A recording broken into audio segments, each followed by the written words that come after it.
We embarked earlier this month on this theme of the soul's call as we look at the yearly theme of timeless wisdom and evolutionary vision. And I'm not sure if any of you are tired of this theme yet. I know that each and every Sunday, when I think about timeless wisdom and evolutionary vision, I think to myself, what else can we possibly say about it? And it is endless. There is so much to talk about, so many areas and avenues in which we can really explore the timeless wisdom, the wisdom of the ages, the ancient wisdom, and how we can also begin to apply this evolutionary vision. So this is actually, this year for me feels like a bridge from timeless wisdom to evolutionary vision. And last week, Reverend Kevin was speaking to forgiveness and the power of forgiveness. And this week, we actually get an opportunity to look at this question that was posed. And so, that was posed by the creative team. What's evolution without love? What's evolution without love? And for those of you who know me really well, you know that sometimes I can be, super witty or super quick or super, just kind of smart alecky. And immediately, I don't know if you can see my cursor. No, you can't see my cursor here. Yes, But yes. the first four, oh, you can see my cursor. The first four letters in evolve, if you go backwards, LOVE. So what's evolution without love? Whooshin. Yushin. Yushin.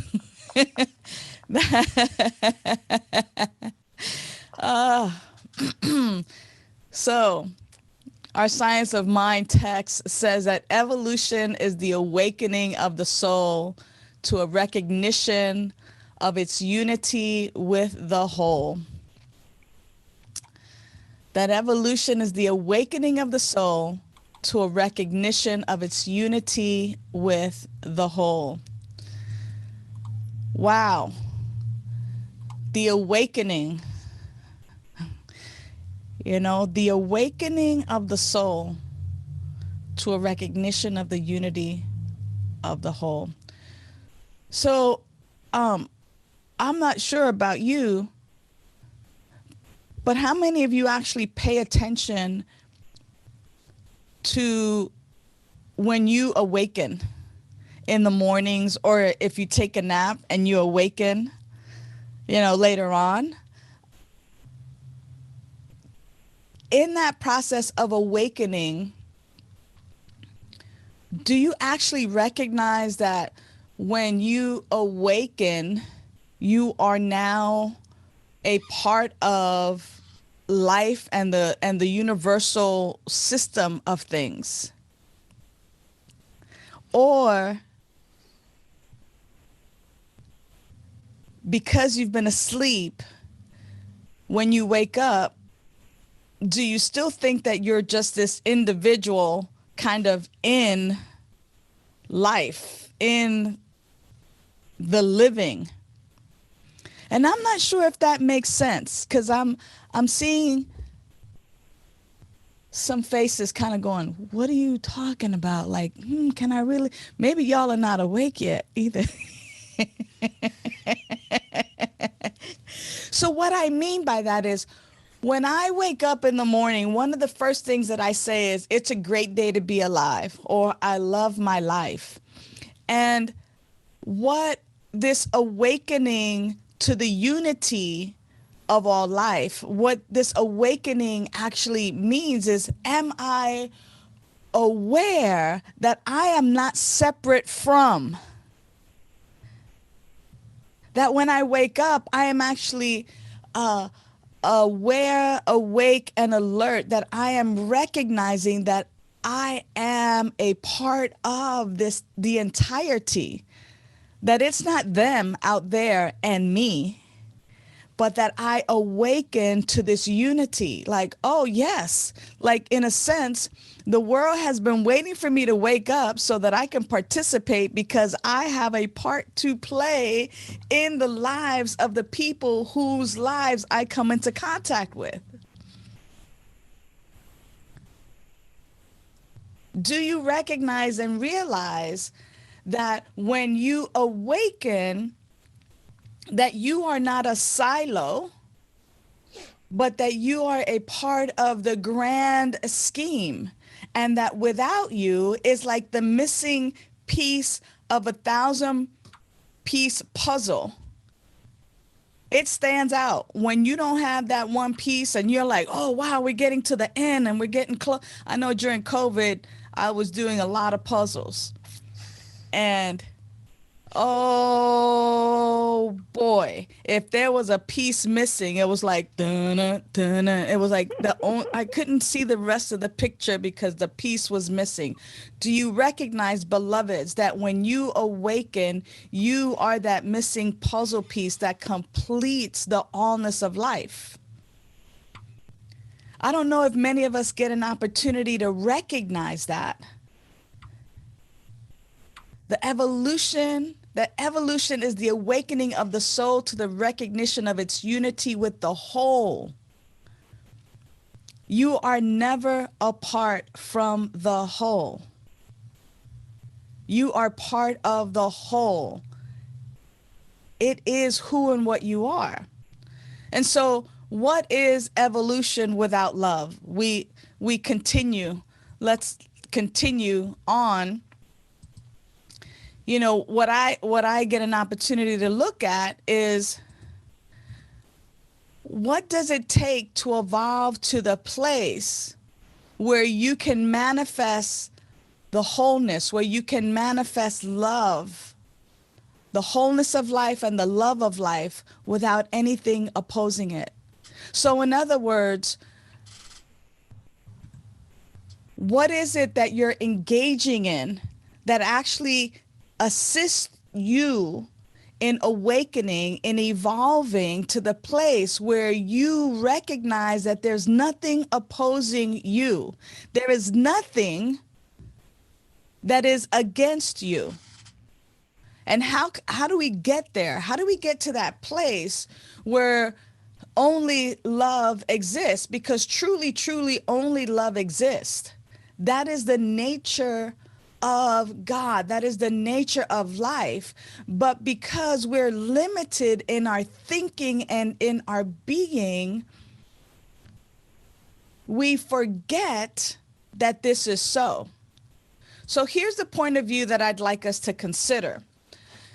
Somewhere in the Course of Miracles, and that's a big, thick book, kind of like our Science of Mind book, so I can't even begin to tell you what page to look on in Course of Miracles, but I would love for you to consider this point of view from the Course of Miracles that simply states, and I'm paraphrasing it, that there's only, two things happening. There's either love happening or a call for love happening. And what does that mean? That there are two things happening, that there's either love happening or a call for love happening.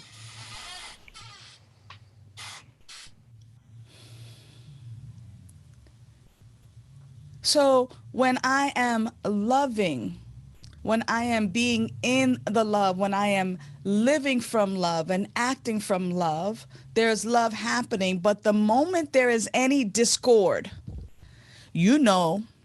when he doesn't do what he's supposed to be doing, when she doesn't do what she's supposed to be doing, when they don't act right, or when they are doing this or they are doing that,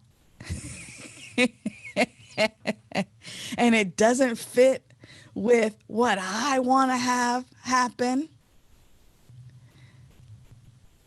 that is a call for love. When someone says something that hurts my feelings, when I'm feeling unheard, unwanted, unseen, when baby girl is not being obedient, when someone steals something from you, when someone is doing stuff that they're not supposed to be doing. There's two things happening. There's either love happening or a call for love to be happening. I love it in the comments. It says, I feel obstruction, and it's because I'm experiencing resistance or an opposition. My call, love or not, open or close, lack or grace. Isn't that beautiful? To recognize that when there is a discord in that moment, that it is actually a call for love, but there's something happening inside of me because I'm resistant to it. I may have fear about it. Why do those people do that in that way? I don't understand. Right? There's this idea in separation. There's this lack, right? It's interesting to be able to admit that to oneself. And when it happens, I'm acting and behaving from a place of fear. And to gently, as Reverend Kevin says, when he leads meditation, right? Bertha knows this because she loves when Reverend Kevin leads meditation. In the most gentle and compassionate way, you just bring your thought back, right? And imagine that life is like a meditation, that when we feel that obstruction, that fear, when we feel that resistance, when we feel the opposition, when we have thoughts of lack and limitation, when love is not present in our hearts and in our activity, with the utmost compassion and gentleness, if we bring ourselves back to this must be a call for love. Because if there was love there, that obstruction wouldn't be there. If there was love there, the fear would not be there. If the love was already present, there wouldn't be the feeling of lack or limitation or closedness or being stuck.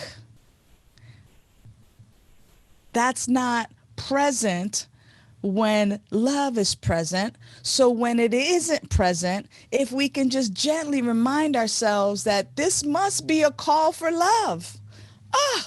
Now I know what to do.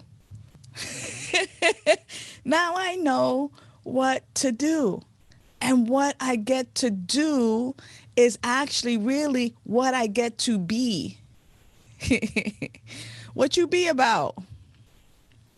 I get to be love. I get to move, again, being very gentle and just allowing myself to be open, moving into that place of evolution. I am now evolving. I am awakening to that oneness, that unity of all life, that love where nothing opposes it. And it sounds really simple. So let's go out and do it. Let's go out and be it. But what it takes is practice. What it takes is practice, right? So when I ask the question, what does it take? It takes practice. It takes practice. So when we look at all the spiritual practices that Reverend Kevin always puts up, we can begin to pick and choose the practices that most fit.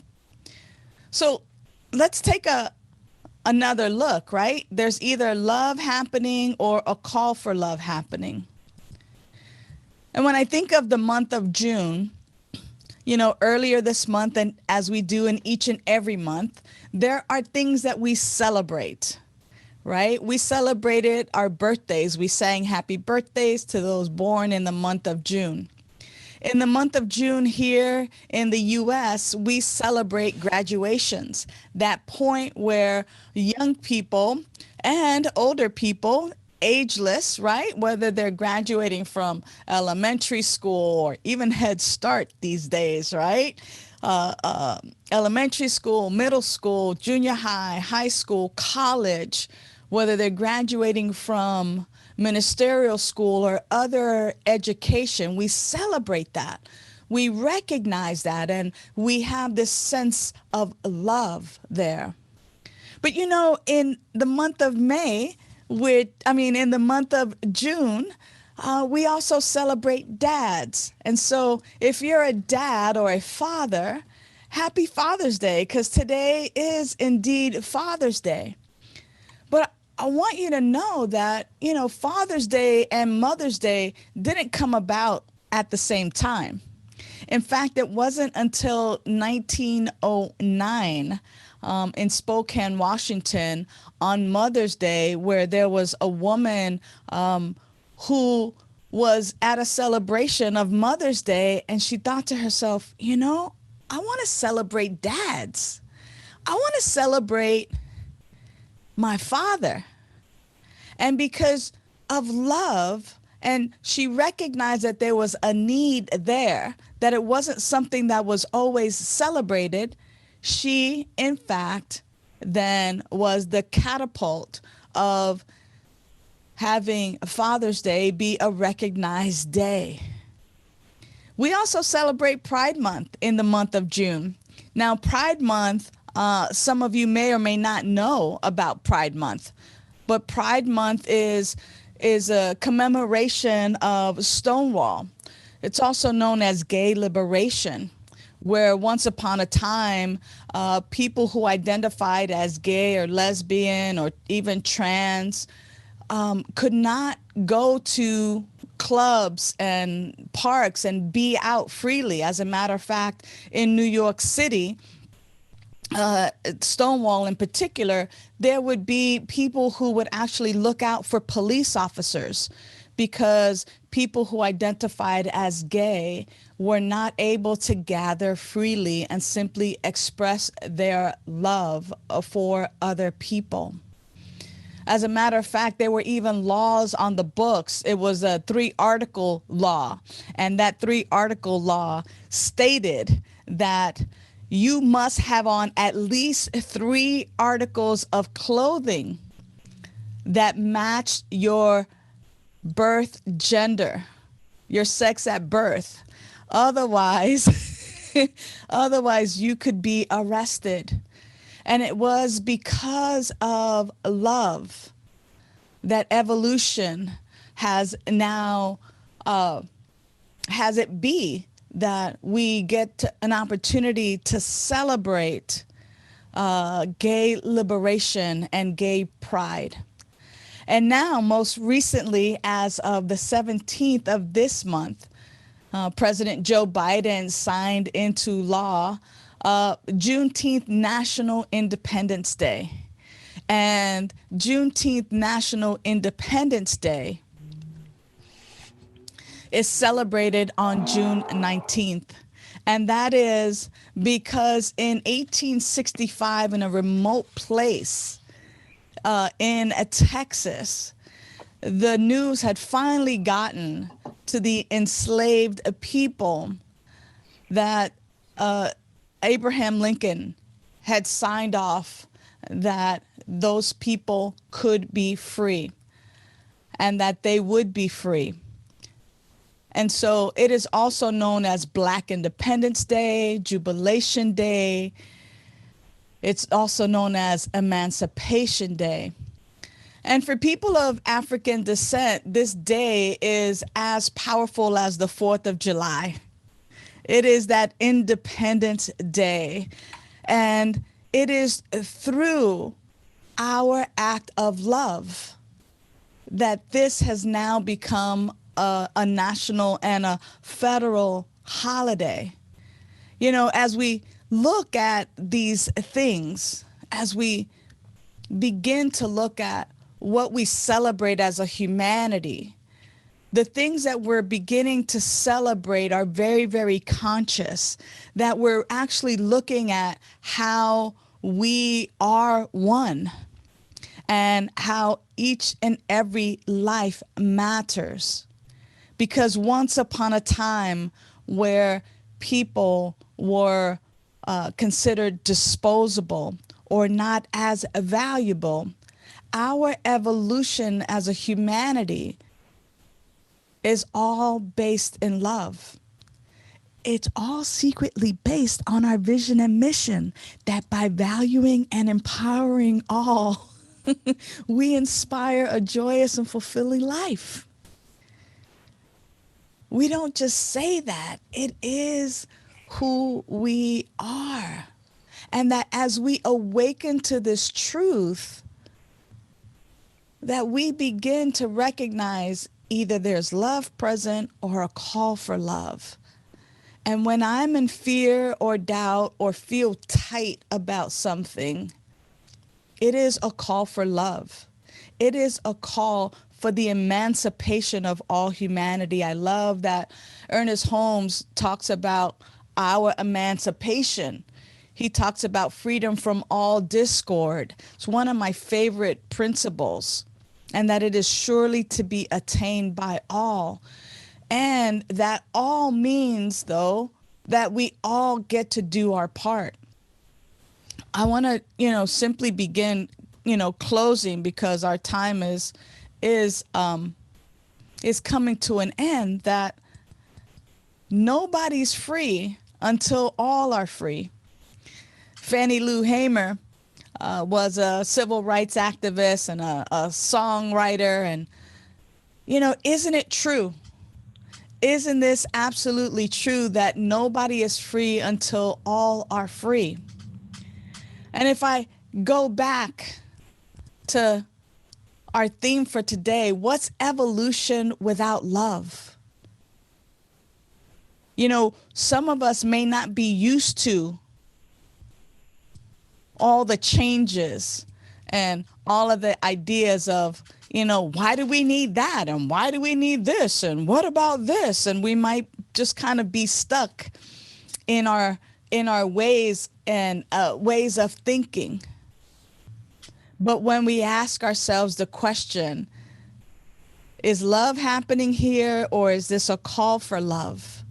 When it is a call for love, because I'm feeling some kind of way, some type of way, then I get to go within. I get to go within. And I get to explore what my fears are. I get to explore whether I'm feeling separate from life. I get to explore whether God is everything, whether God is living in, through, and as me. And I get to discover that there may be a spot within me where I am thinking and believing that I am separate from the whole. And I get to awaken to that I am that missing piece. I get to accept my ability to create. I get to accept the fullness of the divine in, through, and as everything. And I get to accept that I am the predominant creative force in my life. And so that if there's discord, guess who created it? Oops, did I say that? If there is discord in my life, guess who created it? I did. And so it's either a call for love or love is present. And if there is discord, it is a call for love. I get to look at, I am always at choice, and that I get to create love in this moment. I get to recognize and know and remind myself that I am the one choosing all of my thoughts, all of my feelings, all of my actions, all of my beliefs. I get to choose what I'm focused on. And if I'm focused on the differences instead of love, then of course I'm going to be in fear, in discord. Of course I'm shrinking instead of expanding.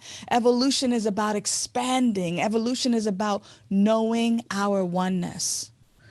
So, beloveds, on this Father's Day, on this weekend of Juneteenth, in this month of grads, in this month of pride, I'm inviting us to really consider the point of view. There's only two things happening here, either love or a call for love. And we cannot evolve without love. Let it be so in your life. And choose love. Always choose love. And so it is.